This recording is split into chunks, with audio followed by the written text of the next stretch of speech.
오늘 하나님이 저와 여러분에게 주시는 말씀은 마가복음 6장 45절에서 56절까지의 말씀입니다. 하나님의 말씀을 제가 한 절, 여러분 한 절 교독하도록 하겠습니다. 예수께서 즉시 제자들을 재촉하사 자기가 무리를 보내는 동안에 배 타고 앞서 건너편 벳세다로 가게 하시고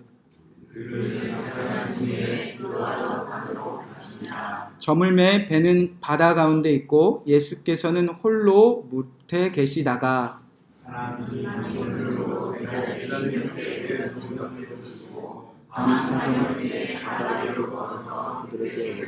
지나가려고 하시니 제자들이 그가 바다 위로 걸어오심을 보고 유령인가 하여 소리 지르니 그들이 다 예수를 보고 놀랍니다. 이에 예수께서 곧 그들에게 말씀하여 이르시되 안심하라 너희 두려워하지 말라 하시고 배에 올라 그들에게 가시니 바람이 그치는지라 제자들이 마음에 심히 놀라니 이는 그들이 그 떡 떼시던 일을 깨닫지 못하고 도리어 그 마음이 둔하여졌습니다. 건너가 게네사렛 땅에 이르러 대고 배에서 내리니 사람들이 곧 예수신 줄을 알고 그 온 지방으로 달려 돌아다니며 예수께서 어디 계시다는 말을 듣는 대로 병든 자를 침상째로 메고 나아오니 함께 읽겠습니다. 56절입니다.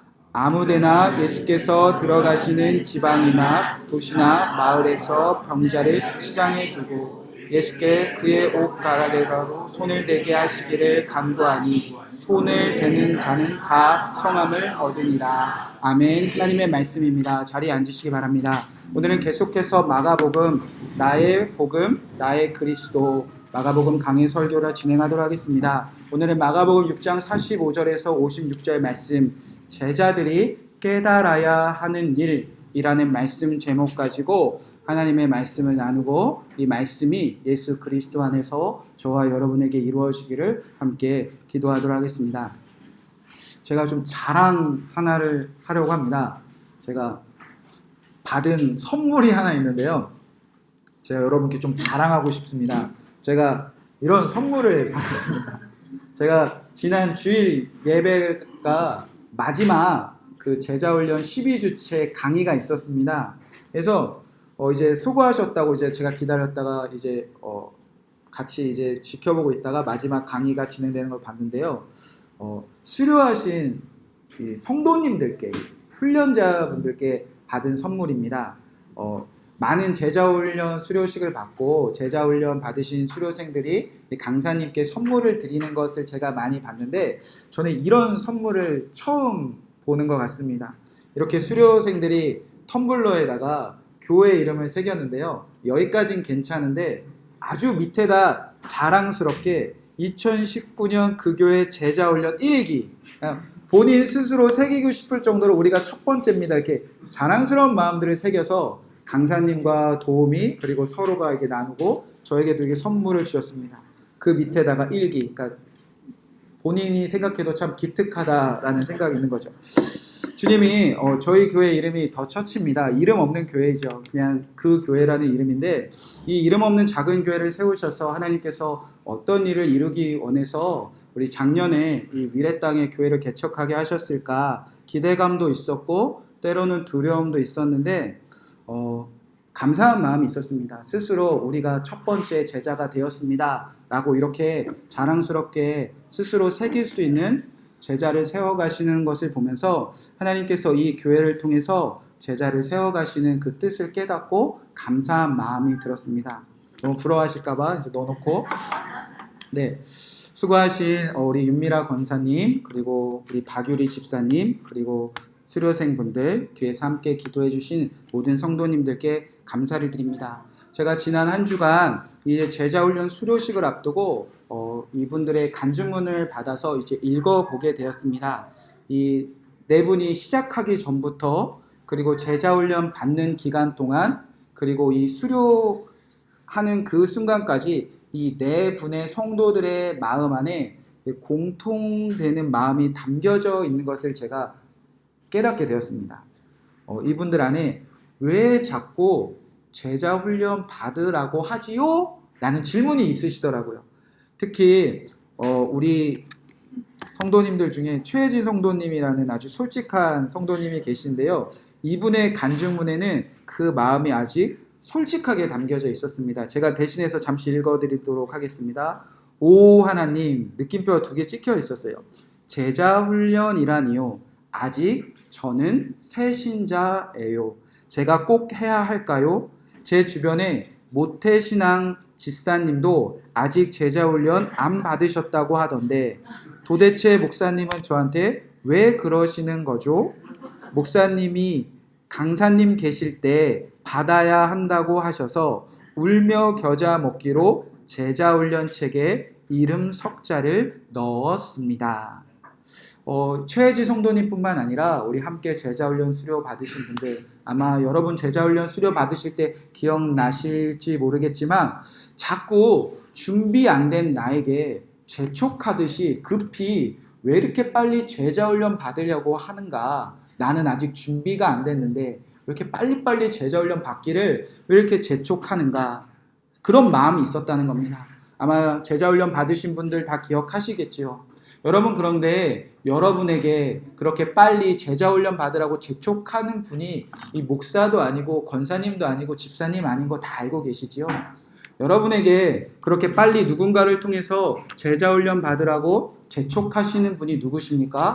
바로 예수 그리스도입니다. 왜냐하면 예수님은 지금 급히 재촉하여 제자들을 세우시고 제자들을 보낼 땅이 있기 때문입니다. 오늘 예수님의 마음이 그 본문에 담겨져 있습니다. 오늘 말씀은 이렇게 시작합니다. 예수께서 즉시 제자들을 모아사 재촉하셨다, 이렇게 기록되어져 있습니다. 예수님이 즉시 제자들을 재촉하사 자기가 무리를 보내는 동안에 배 타고 앞서 건너편 벳세다로 가게 하시고 오병이어의 기적이 끝난 후에 예수님께서 제자들은 빨리 재촉해서 바다를 건너 어느 땅으로 가라 하시고 예수님이 그 모인 수천 명의 사람들을 보내는 일들을 내가 할 테니까 너네들은 빨리 어디로 좀 가라, 이렇게 예수님께서 제자들에게 재촉하는 일이 있었다는 겁니다.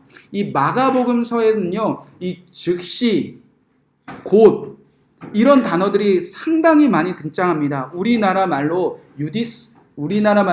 이 즉시 곧이라고 해석되어졌는데요. 헬라어로는 유디스라는 이 단어가 마태복음, 그리고 마태복음, 누가복음, 요한복음과 비교되지 않을 정도로 계속 즉시, 곧, 이렇게 무언가 긴박한 때를 말하는 그 단어, 유디스라는 단어가 수도 없이 등장합니다. 마태복음에서 6번, 누가복음에 3번, 요한복음 3번 정도 등장하는데요. 여러분 시간 나실 때 마가복음 쭉 읽어보면요, 즉시 곧 40번 셀 수 없이 등장하고 있습니다. 그러니까 마가복음은요, 그만큼 예수 그리스도가 이 땅에 오신 순간 즉시 곧 유디스하게 긴박하게 무언가 이루실 일이 있었기 때문입니다.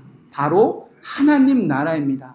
마가복음처럼 긴박하게 지금 당장 나에게 하나님 나라가 이루어질 것이니 준비하라 라고 선포하는 성경책은 마가복음이라는 겁니다. 그래서 예수 그리스도가 이 땅에 오셔서 즉시 곧 하나님의 나라를 이루시기 위하여 주님은 제자가 필요했다는 겁니다. 이 하나님의 나라가 이루어질 거라는 그 소식을 한 사람도 듣지 못한 경우가 없을 수 있도록 주님은 이 하나님의 나라를 온 세상에, 온 땅에 바다가 가로막아도 건너가 선포할 제자들을 급히 원하고 계셨다는 겁니다. 그래서 제자들을 즉시 부르시고 제자들은 곧 배와 그물을 집어 던지고 예수님은 제자들과 즉시 회당으로 들어가시고 예수님과 제자들은 그곳을 즉시 병자들을 쫓으시고 곧 귀신들을 쫓으시고 그곳에 하나님의 나라를 이루셨습니다.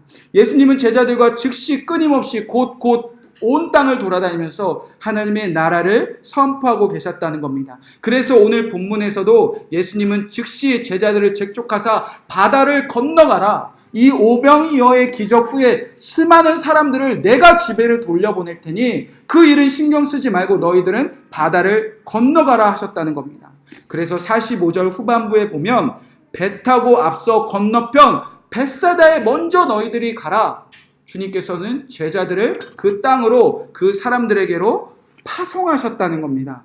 자, 그 바다를 건너는 동안 이제 한 사건이 발생이 되어집니다. 그 사건의 내용은 잠시 후에 살펴보고, 그리고 결론적으로 예수 그리스도와 함께 제자들은 어느 곳에 도착했느냐? 53절에 보니까 건너가 게네사렛 땅에 이르렀다. 이렇게 결론이 내어져 있습니다. 바다를 건너가기 전에는 벳세다로 가라고 하셨는데 왜 건너가서 도착한 곳은 게네사렛입니까? 자, 이 벳세다와 게네사렛은 같은 지역에 위치한 지역입니다. 그러니까 뭐 여기를 다 위례라고 말하잖아요. 뭐 성남도 위례고, 그리고 뭐 하남 위례도 있고 송파 위례도 있지 않습니까? 같은 지역에 위치한 곳이라서 출발은 벳세다라고 가라고 하셨는데 도착한 곳은 게네사렛이다. 갈릴리 호수 북쪽 호수에 위치한 비슷한 지역에 도착했다는 뜻입니다. 그리고 더 중요한 것은 예수님은 직접 제자들과 어느 땅에서 중심으로 일하셨냐? 바로 게네사렛에서 일하셨기 때문이라는 겁니다. 그러니까 예수님은요, 지금 오병이어의 기적을 베푸신 후에 제자들을 즉시 보내셔서 이 게네사렛 땅에 도착해서 하고 싶은 일이 있으셨다는 겁니다. 자, 게네사렛 땅에는 어떤 일들이 일어났을까? 자, 53절, 54절, 55절, 56절에 이 일을 이루기 위해서 예수님은 즉시 제자들을 재촉해서 바다를 건너가라 하셨다는 겁니다. 자, 이제 예수님은 제자들과 어떤 일을 하셨는가? 제가 읽어드리도록 하겠습니다. 건너가 게네사렛 땅에 이르러 대고 배에서 내리니 사람들이 곧 예수인 줄을 알고 그 온 지방으로 달려 돌아다니며 예수께서 어디 계시다는 말을 듣는 대로 병든 자를 침상째로 메고 나아오니 아무데나 예수께서 들어가시는 지방이나 도시나 마을에서 병자를 시장에 두고 예수께 그의 옷가락에라도 손을 대게 하시기를 간구하니 손을 대는 자는 다 성함을 얻으리라. 그들이 이제 바다를 건너가 이제 게네사렛 땅에 도착합니다. 그러자 예수님을 그 마을 사람들이, 그 지역 사람들이 다 알아보기 시작합니다. 그리고 나서 그들이 어떻게 하느냐? 온 동네 방네를 뛰어가면서 예수님이 이곳에 오셨습니다. 예수님이 우리 사는 마을에 오셨습니다. 예수님이 우리 땅에도 드디어 오셨습니다. 뛰어다니면서 예수님이 오셨다는 소식을 전파하기 시작했다는 겁니다. 그리고 예수님이 우리 마을 가까이 오셨다는 소식을 듣자 이 사람들이 얼마나 급했으면 병든 자를 침상째로 들고 달려오기 시작했다는 겁니다. 여러분, 예수님이 한 집에 머물렀을 때 내 친구들이 병상을 들고 왔다가 지붕을 뚫고 온 그 한 가지 사건 우리는 대단하게 여기지 않습니까? 그런데 이 땅에서는요, 그런 일이 수도 없이 일어날 정도로 지금 급히 예수님을 만나야 될 사람들이 가득 넘쳤다는 겁니다. 여러분, 얼마나 급했으면 침상째 환자들, 병자들을 들고 옵니까? 뿐만 아닙니다. 56절에 보니까 아무데나 예수께서 들어가시는 지방이나 도시나 마을에서 병자들이 나왔다. 아무데나 다 다녔다는 겁니다. 계획이 없으셨다는 뜻이 아니에요. 이 제자들과 예수님이 어디든지 가도 이런 침상째 병자들이 달려오는 일들이 가득했으며 이 침상째 병자를 데려오고 없는 사람들은 시장을 보러 오는 길에 그 시장 가운데 그 마트 앞에 병자를 내려놓고 뛰어와서 그 예수님의 옷자락이라도 내가 만지고 돌아가기 원합니다. 그렇게 간구하며 예수님께 손을 대는 자들이 그 땅에는 넘쳐났다는 겁니다. 그러니까 이 바다 건너편에는 이 오병이어의 기적이 끝나고 예수님이 급히 건너가라는 그 땅에는요, 지금 예수님을 만나지 않고는, 예수님께 손을 대지 않고는 살아도 죽은 것 같이 사는 그 수많은 백성들이 그 땅에는 가득 넘쳐나고 있었다는 겁니다. 어디를 가든지. 그래서 예수님이 그들을 급히 제자들을 훈련시키시고 그 땅으로 건너가라. 자, 예수님과 제자들이 그 땅을 돌아다니니까 그 지역에 어떤 일이 일어납니까? 자, 56절 말씀 후반부에 이렇게 기록되어져 있습니다. 간구하니 손을 대는 자는 다 무엇을 얻으니라? 성함을 얻었다. 예수께 간구하여 저 손이라도 대고 가고 싶습니다 라고 말하는 사람들은 다 성함을 얻었다. 여기서 성함은 소조라는 단어인데 완전해지다, 구원을 받았다 이런 뜻입니다. 이렇게 병을 낫는 것뿐만 아니라 그들이 손을 댔는 순간 소조, 구원받았다는 선포가 그 자리에서 가득해졌다는 겁니다.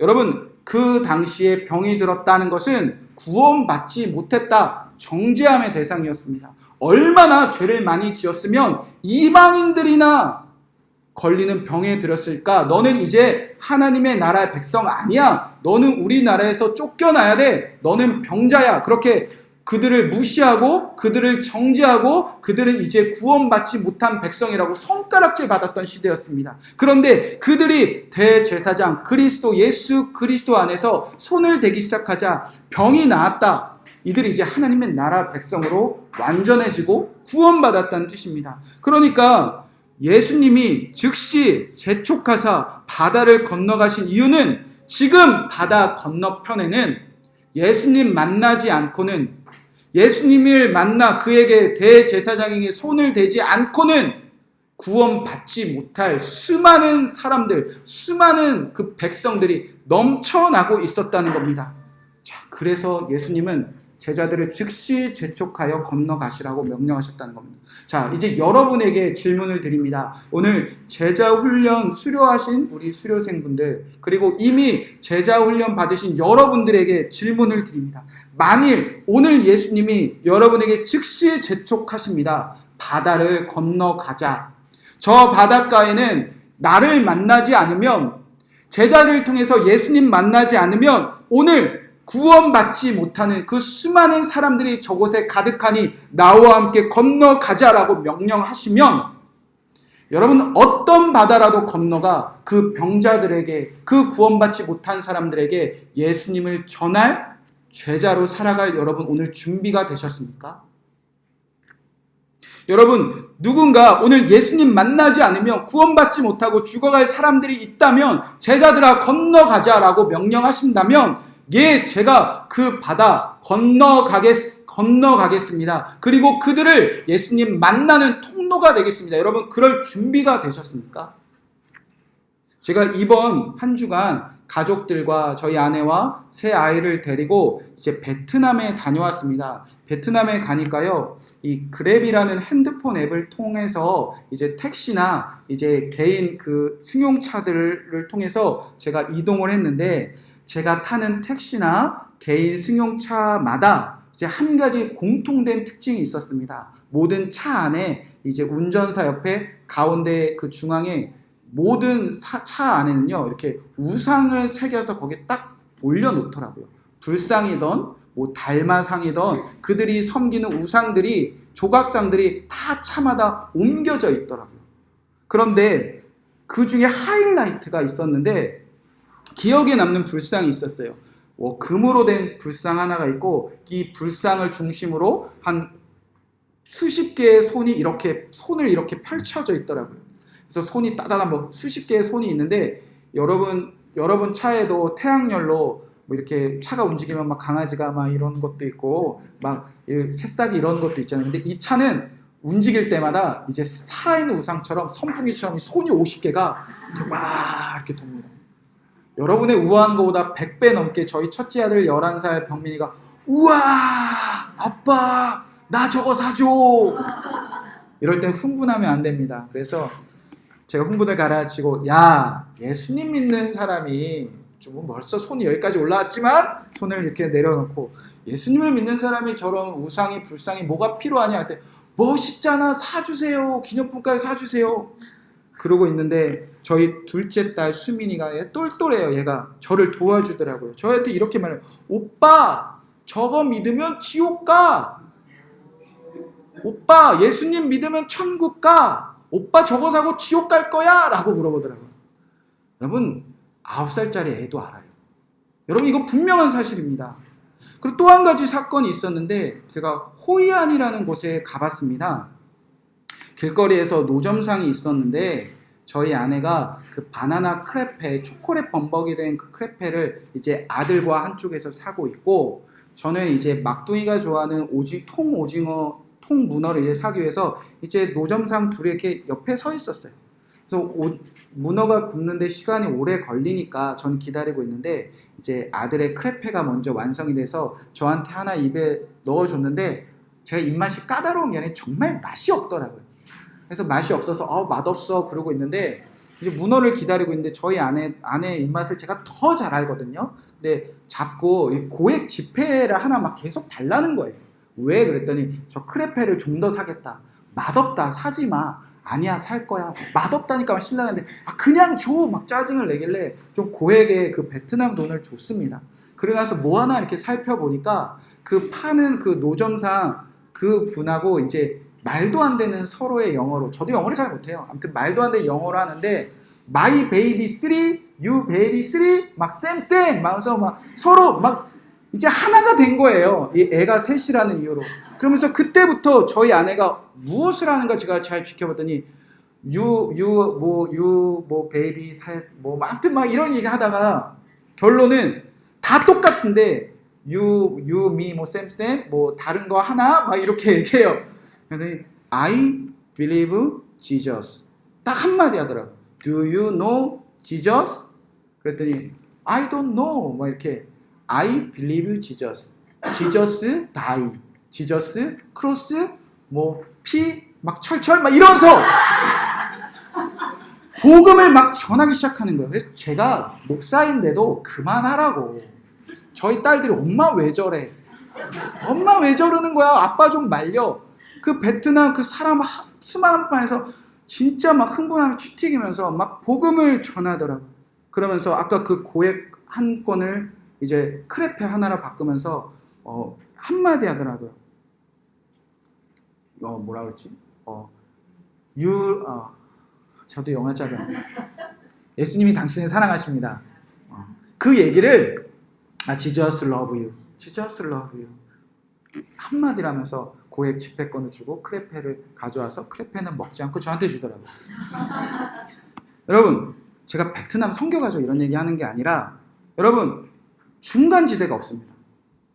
여러분, 바다만 건너가면 이런 세상을 우리가 살고 있어요.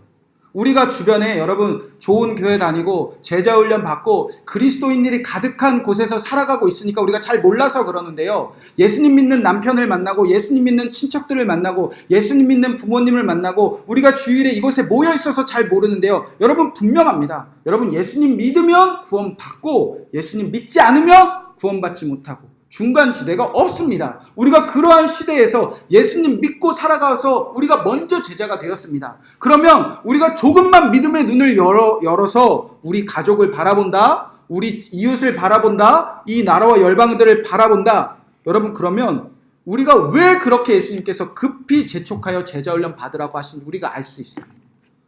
여러분 주변에 예수님 만나지 않고는 살아날 수 없는, 예수님 만나지 않고는 성함을 받을 수 없는 사람들이 여러분 가족 중에 있지 않습니까?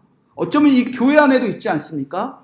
여러분 학교에 직장에 나라와 열방 가운데 그런 사람들 수도 없이 넘쳐나고 있지 않습니까? 그런데 우리가 너무나 그리스도인들로 살아가다 보니까 우리가 경각심을 다 사라졌어요. 자, 우리는 왜 제자로 부름받고 급히 재촉하여 제자로 삼으셨는데 즉시 재촉하여 바다를 건너가는 것과 같은 가정과 교회와 나라와 열방과 직장과 학교로 우리를 급히 재촉하여 보내셨는데 우리는 왜 이렇게 바다 건너편에 있는 사람들에게 예수님을 만나라고 예수님을 믿으면 구원받는다고 그들에게 왜 복음을 전하지 못하고 있는가? 자, 오늘 본문 전에 있었던 그 중요한 사건의 의미를 저와 여러분이 오늘 다 잃어버렸기 때문입니다. 지난주에 우리가 어떤 사건의 정체를 배웠죠? 오병이어의 사건을 배웠습니다. 우리는 오병이어의 사건을요, 우리가 원하는 대로 해석하고 있었습니다. 오병이어의 사건이 마치 내가 한 끼 먹을 그런 점심 저녁 값 하나, 있어도 그만 없어도 그만 보리떡 5개와 물고기 2마리 예수님께 드리면 수천 명이 먹고도 12바구니 남을 정도로 마치 투자하고 베팅해서 내가 부자 될 수 있는 그런 말도 안 되는 본문으로 우리를 예수님을 투자 상대로 예수님이 날 부자 만들어 주시는 그런 본문으로 바라보고 있는데, 오병이어의 기적은 절대 내가 예수님께 무엇을 드려서 무엇을 받는 그런 본문 아니다. 오병이어의 기적은 우리에게서 출발하는 것이 아무것도 없습니다. 우리가 무엇을 드려서 받는 것, 그거 말씀하시는 본문이 아닙니다. 오병이어의 기적은 무엇이 기적이냐? 바로 예수 그리스도가 목자 없는 양을 불쌍히 여기신 게 기적이라고 우리가 말씀을 배웠습니다. 그래서 6장 34절에 보면 이런 말씀이 있습니다. 예수께서 나오사 큰 무리를 보시고 그 목자 없는 양 같음으로 인하여 불쌍히 여기사 이제 여러 가지로 가르치시더라. 목자 없는 양을 불쌍히 여기셔서 푸른 물밭에 앉으셔서 마음껏 먹이신 그 예수님의 마음이 기적이었다는 겁니다. 왜 이들이 목자가 없었지요? 왜 이스라엘 백성들이 목자가 없는 양같이 살아갔죠? 그들이 하나님을 버렸습니까? 그리고 그들이 다 이제 이 오병이어의 잔치 전에 다 누구의 잔치에서 다 기웃거렸습니까? 헤롯 왕이 베푸는 그 잔치에서 기웃거렸던 사람이에요. 그 나라, 그 로마의 왕, 그 로마의 헤롯 왕의 생일 잔치에 그 높은 자리에 귀인으로, 그 높은 잔치에 대신으로, 그 높은 잔치의 천부장으로 내가 이 세상의 그 우상의 절에 서라도 가장 높은 자리에 앉고 싶어서 그 왕을 내 왕으로 삼아서 그 잔치에 참여한 그 목자 잃은 양들을 주님께서 불쌍히 여기셨다는 거예요. 왕이신 하나님을 버려서라도 헤롯 생일잔치에 참여하고 싶은 우리, 왕이신 하나님을 버려도 로마의 왕의 생일잔치에 가장 높은 자리에 앉고 싶은 우리, 왕이신 하나님을 버려도 로마의 그 헤롯 왕이 내가 우리나라 다 절반이라도 줄게, 그 거짓 맹세에 속고 속는 우리를 이제 갈 곳 없어서 그 생일잔치에 그 왕이 차린 것이라곤 새로 그 요한의 목을 베어서 그 잔치에는, 그 잔치상에는 사람 죽은 시체를 먹으라고 하는 그 왕의 잔치에 기웃거렸던 우리들을 예수님이 불쌍히 여기신 게 기적이에요. 그들을 불쌍히 여기셔서 그들을 목자 없는 양들을 부르셔서 그들에게 하나님의 말씀을 전하신 게 기적이에요. 밤이 되었습니다. 배가 고프면 얼마든지 집으로 돌아가 내 배를 배부르게 할 돈이 그 백성들에게 다 있었어요. 그래서 제자들이 예수님 그냥 집에 돌려보내서 밥 사 먹고 오게 하세요. 그들은 배고프지 않았습니다. 배고픈 사람들은 헤롯 왕의 잔치에 있던 사람이 배고팠지. 다 돌려보내서 밥 사 먹게. 근데 예수님이 붙잡아 주신 거예요. 예수님이 아니다. 너희 가지고 있는 거 있으면 가지고 와봐라. 그리고 나서 그들을 불쌍히 여기시고 50명 100명씩 여호와의 군대로 앉히시고 높은 자리가 아니라, 높고 낮음이 아니라 푸른 잔디밭에 똑같이 다 앉으시고 그들을 위해서 잔치를 베푸십니다. 목자인들 양들을 불쌍히 해서 떡과 포도주에 축사하시고 그들에게 떡을 떼어서 누구에게 주십니까? 제자들에게 주십니다. 그리고 제자들에게 이제 너희에게 받은 떡을 떼어서 모든 유대인들에게, 모든 이스라엘 사람들에게 다 나눠주어라. 그들이 5,000명이나 되는 군사들이 다 먹이고 12바구니, 이거 많이 남긴 것 아닙니다. 이스라엘 12지파들을 다 배불리 제자들 통해서 먹이셨다는 겁니다. 여러분, 이제 이 기적을 경험한 제자들을 예수님이 급히 건너가라 하신 겁니다. 그러니까 제자들은 이제 이거 하나만 기억해요. 우리는 목자 잃은 양이구나. 우리 이스라엘 백성들이 목자 잃은 양이 되었구나. 그런데 이 목자 잃은 양을 이 땅에 오신 그리스도 왕은 어떻게 여기신다? 불쌍히 여기시는구나. 우리 왕은 우리가 하나님을 버리고 왕을 또 버려도 우리를 불쌍히 여기시고 푸른 잔디밭을 인도하셔서 우리를 배불리게 먹이시는구나. 그 예수님의 마음만 깨닫고 바다를 건너가서 이제 예수님이 떼주신 떡을 그 사람들에게 떼주기만 하면 되는 겁니다. 그러면 그들 다 먹이신다. 자, 그런데 이 바다 가운데 한 가지 사건이 발생됩니다. 이 제자들이 이 바다 가운데 갇혀버리면요, 제자의 소명 다 잃어버린다는 거예요. 그 바다 가운데서 어떤 일이 일어나는가? 여러분들에게 이런 일들이 일어났을 때 이 바다 못 건드리면 여러분 제자로 못 산다는 거예요. 47절, 48절 말씀입니다. 저물매 배는 가운데 있고 예수께서 홀로 무태 계시다가 바람이 거스름으로 제자들이 힘겹게 노젓는 것을 보시고 밤 사경쯤에 바다 위로 걸어서 그들에게 오사 지나가려고 하시매, 지금 오병이어의 기적이 베푼 지 하룻밤도 안 지났습니다. 예수님께 나에게 떡을 주시고 내가 떡을 떼주기만 하면 누구든지 불쌍한 사람 다 먹이시는구나. 아, 저 땅에도 불쌍한 사람 많지. 건너가자. 그렇게 바다를 건너고 있는데 지금 그 바다를 건너는 순간 뭐 하나가 불죠? 바람 하나가 붑니다. 바람 하나 만났다는 겁니다. 그 바람 하나가 거슬렸다는 겁니다. 바람 하나가 제자들이 떡을 떼러 가는 일을 힘겹게 여기게 만들었다는 겁니다. 바람이 거스름으로 제자들이 힘겹게 노젓는 것을 예수님이 보게 되셨다는 겁니다. 여기서 힘겹게라는 단어가 헬라어로 해석을 해보면요, 성가시게 여겼다라는 뜻입니다. 귀찮다라는 뜻입니다. 하기 싫다라는 뜻입니다. 즉 예수님이 목자에 잃은 양을 불쌍히 여기시고 제자들에게 떡을 떼어주시고 나눠주라.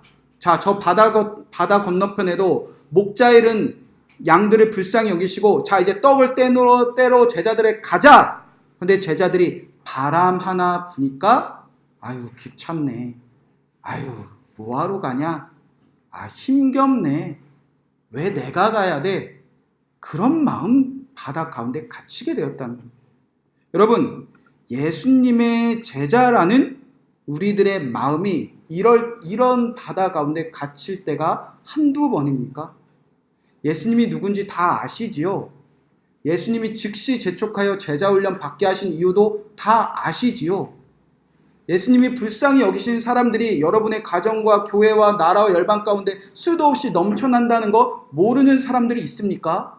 예수님 만나면 구원받고 예수님 만나지 못하면 구원받지 못하는 사실을 모르는 사람 여기 한 명이라도 있습니까? 그런데 우리 마음이 뭐죠?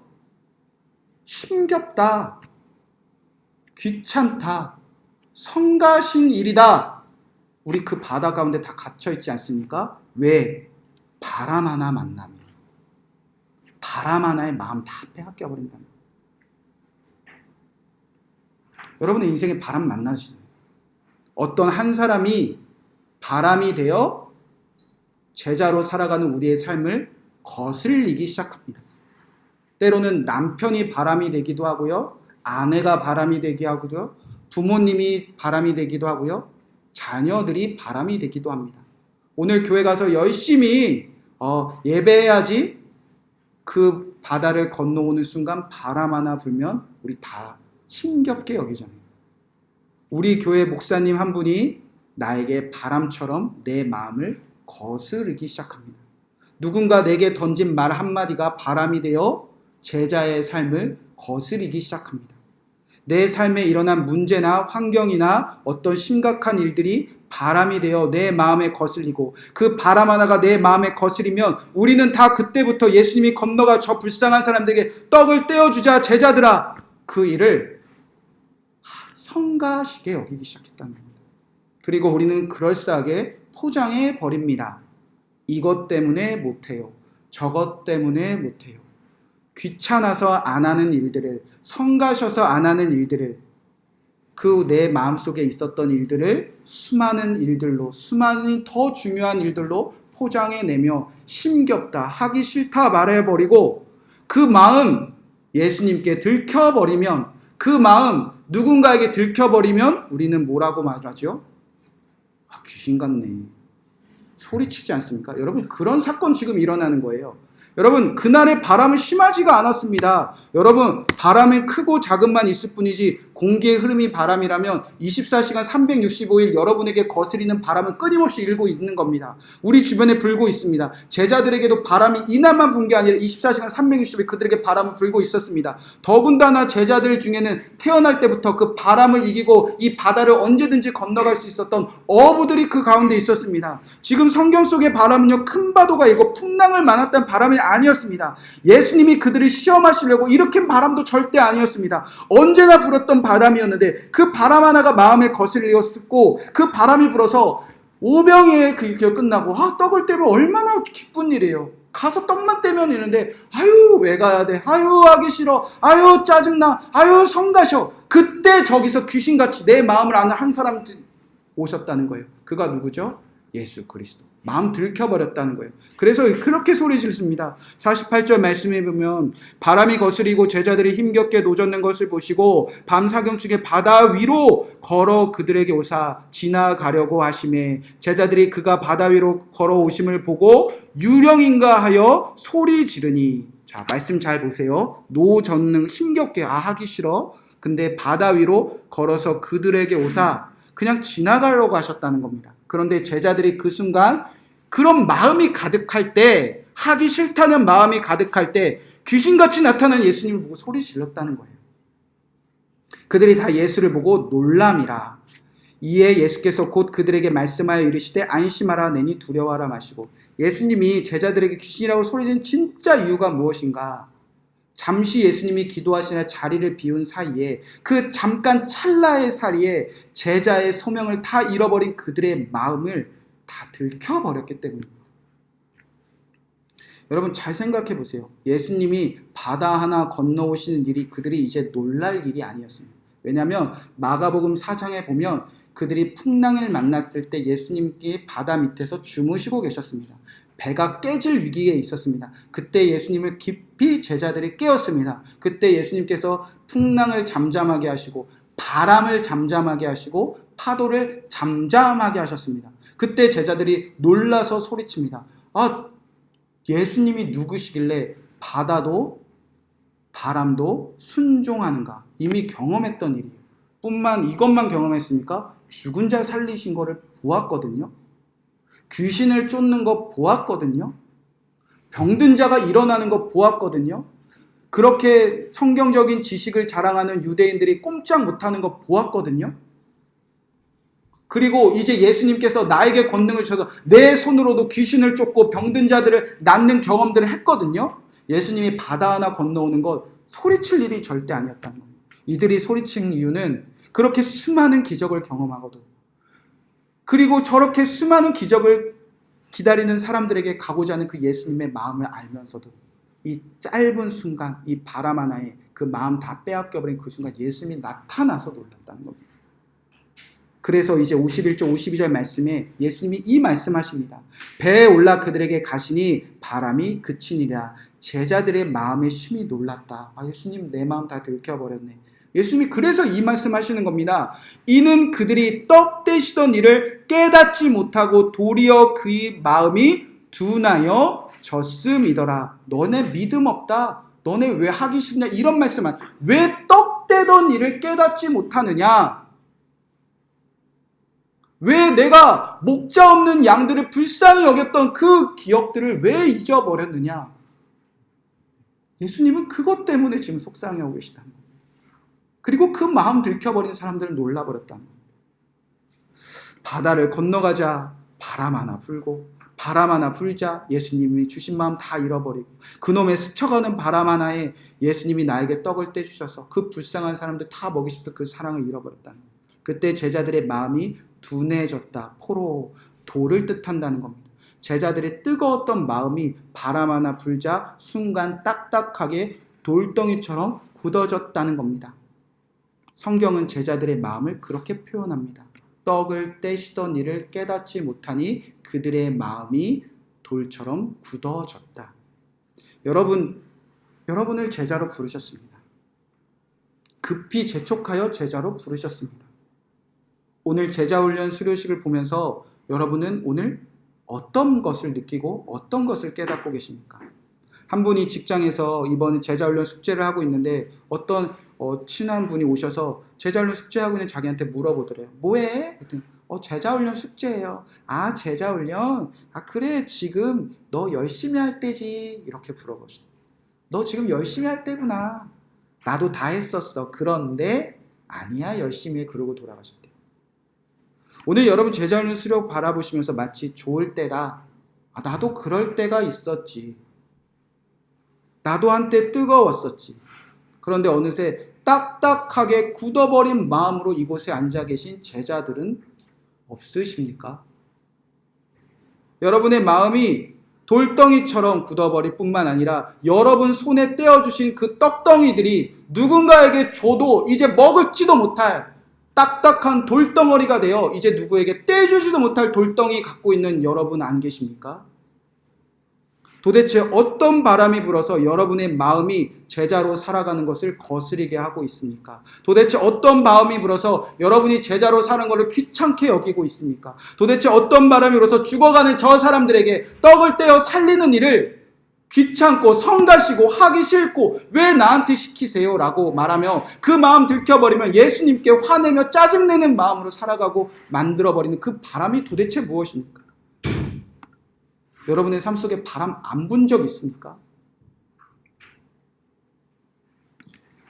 제자 예수님은 이렇게 말씀하셨습니다. 이는 그들이 떡 떼시던 일을 깨닫지 못하고 도리어 그 마음이 둔하여졌습니다. 아무리 바람이 불어도요, 예수님이 목자 잃은 나를 불쌍히 여기시고 또 목자 잃은 저 수많은 사람들을 불쌍히 여기셔서 나를 제자로 삼으시고 내가 그들에게 떡을 떼라 말씀하시는 제자가 되었구나. 그 마음만 깨달으면요, 우리 마음은 둔해지지 않는다는 겁니다.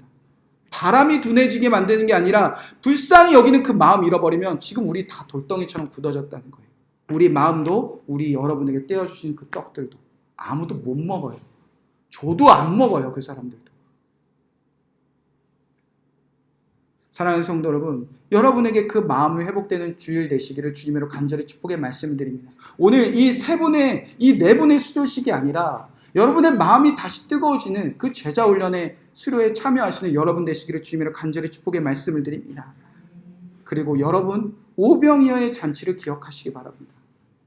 그 오병이어의 잔치에 참여하시기 바랍니다. 오늘 여러분의 베푸는 성찬이 그런 의미를 가지고 있습니다. 여러분에게 떡을 떼어 드립니다. 여러분에게 떡을 떼어 드립니다.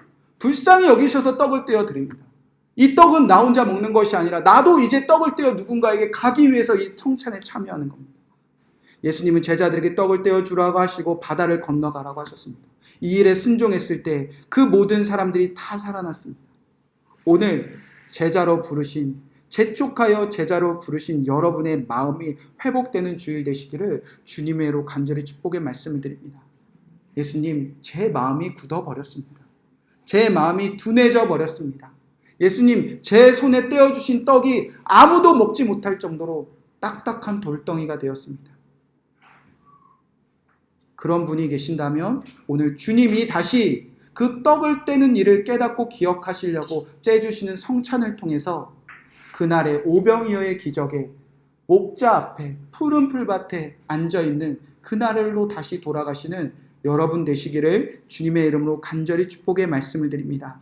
오늘은 모두의 제자훈련 수료식이 되셔서 제자의 소명을 다시 찾으셔서 바람을 거슬려도, 바람이 여러분 마음을 흔들어도 그 땅으로 그 사람에게 건너가 그 사람이 구원받는 일에 제자로 살아가는 저와 여러분 되시기를 주님의 이름으로 간절히 축복의 말씀을 드립니다.